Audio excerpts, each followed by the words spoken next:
Hello， 大家好，我是一小点儿。本期视频跟大家分享一款非常受欢迎的中式点心——蛋黄酥。蛋黄酥是一款经典的中式酥点。中式酥点的酥皮由水油皮和油酥皮两部分构成。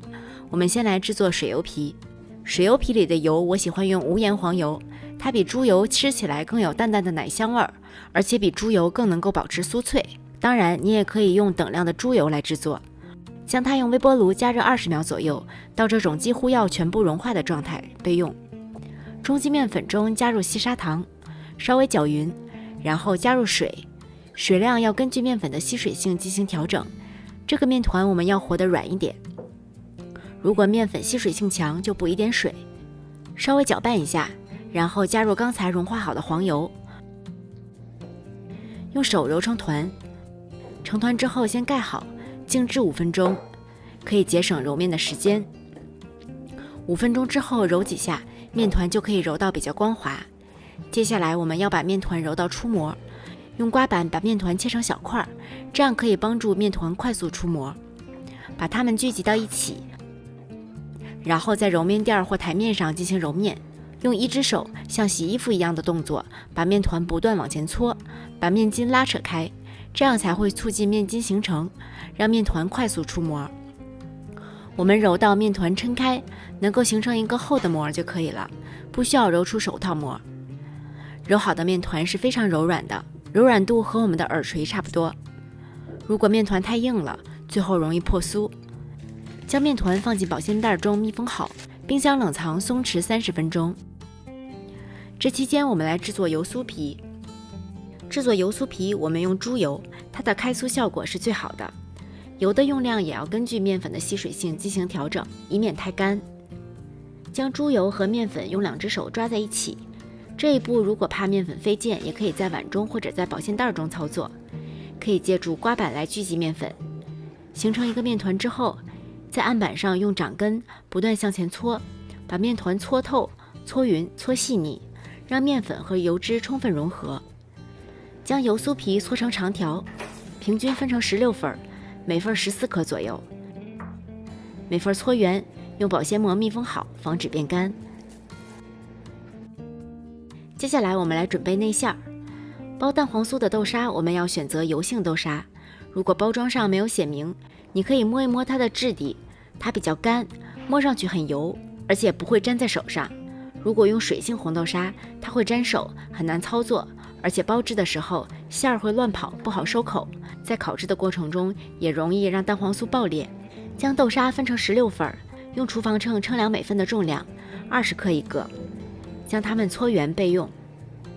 咸蛋黄我这里只能买到这种真空的熟蛋黄，它可以直接拿来包制，不需要特殊处理，但是它没有那么圆。如果用现磕的生蛋黄，可以在表面喷上高度白酒，用烤箱180度烤5分钟左右，但不要烤到流油。用厨房纸稍微吸一下表面的油，这样方便包制。将红豆沙捏成一个碗状，把蛋黄扁平的一面朝上放，然后一个手转动蛋黄，用另一只手的虎口部分把豆沙馅儿慢慢往上推，来包住蛋黄，这样豆沙和蛋黄之间才不容易有空隙。最后把它封口，四周稍微捏圆即可。将它封口朝上放，用保鲜膜盖好，放到冰箱冷藏备用。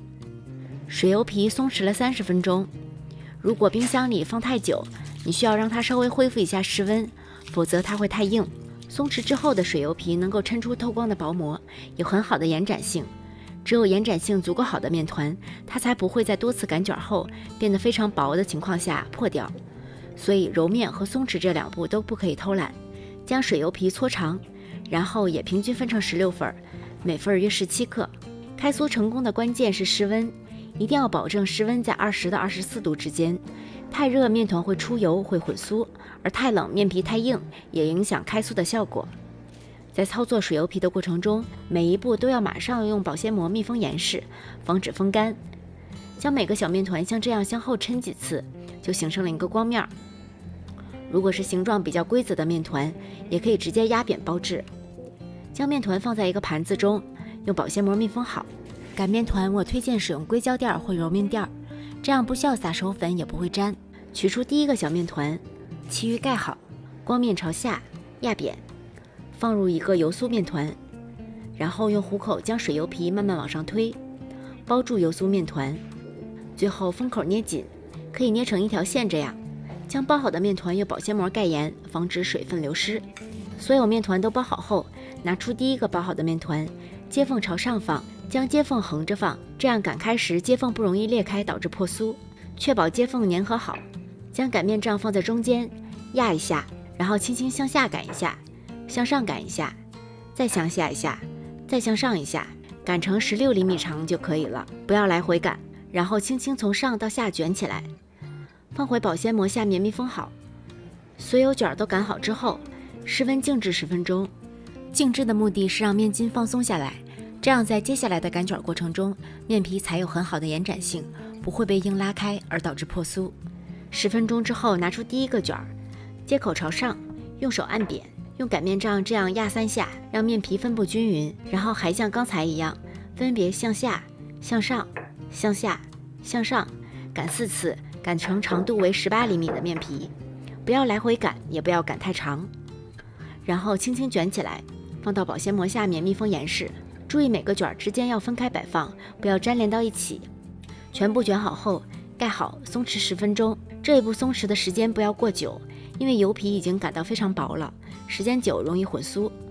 松弛好后，拿出一个卷，接缝朝上，用手指中间压一下，两边捏过来，用掌根压扁，然后盖上一张保鲜膜，这样可以防止擀的时候表面破酥。先横着擀开，再竖着擀2下，最后擀圆成直径约9.5厘米的面皮，尽量擀圆一点。慢慢撕下保鲜膜，将面皮从硅胶垫上慢慢揭下，表皮还是很光滑，没有破皮的。将馅料接缝朝上放在面皮上，这样翻过来后，蛋黄鼓的一面就朝上了。将面皮慢慢包住大半个馅料，这样不会有褶皱。翻过来，用虎口慢慢将面皮往上推，聚拢到中间。这时候的面皮还是很有延展性的。如果你感觉面皮很难推，那么可能是你的面皮没有做好保湿工作，有点干掉了，或者室温太低了，面皮发硬。用虎口将面皮收拢，所有边都聚集到中间，形成一个小尖角，这样收口才收得牢，不会底部裂开。最后将小尖角捏牢按扁就可以了。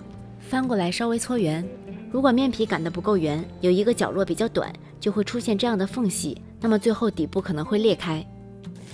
将包好的蛋黄酥摆入烤盘中，如果不是这种不粘烤盘，下面要垫烘焙纸或者硅胶垫，每摆入一个都用保鲜膜盖好，盖2张，防止有漏洞。所有的蛋黄酥都包好之后，室温静置松弛30分钟。这一步让面筋松弛一下，可以防止蛋黄酥在烤制时候爆开。这期间我们可以将烤箱预热到180摄氏度。松弛好后，用羊毛刷在每个蛋黄酥上均匀地刷上蛋黄液，然后手指蘸水，蘸上黑芝麻，粘在蛋黄酥中央。每涂一个蛋黄就点缀一个芝麻，这样芝麻粘得比较牢固。将烤盘送入预热好的烤箱中层，上下火180摄氏度烤30分钟。30分钟之后关火，表面盖上锡纸，焖5分钟之后再出炉，这样可以确保蛋黄酥完全烤透。蛋黄酥出炉之后，先不要去碰它，不然会碎掉。等到完全冷却，再从烤盘中移出。我们切开一个看一下，已经酥到掉渣了，里面层次分明，咬一口咸甜交错，还有淡淡的奶香味儿，真是酥到爆炸了。谢谢大家的收看，如果你喜欢这个视频，请不要忘记帮它点赞、转发、收藏，同时不要忘记关注我的频道哦。我是一小点儿，我们下期再见。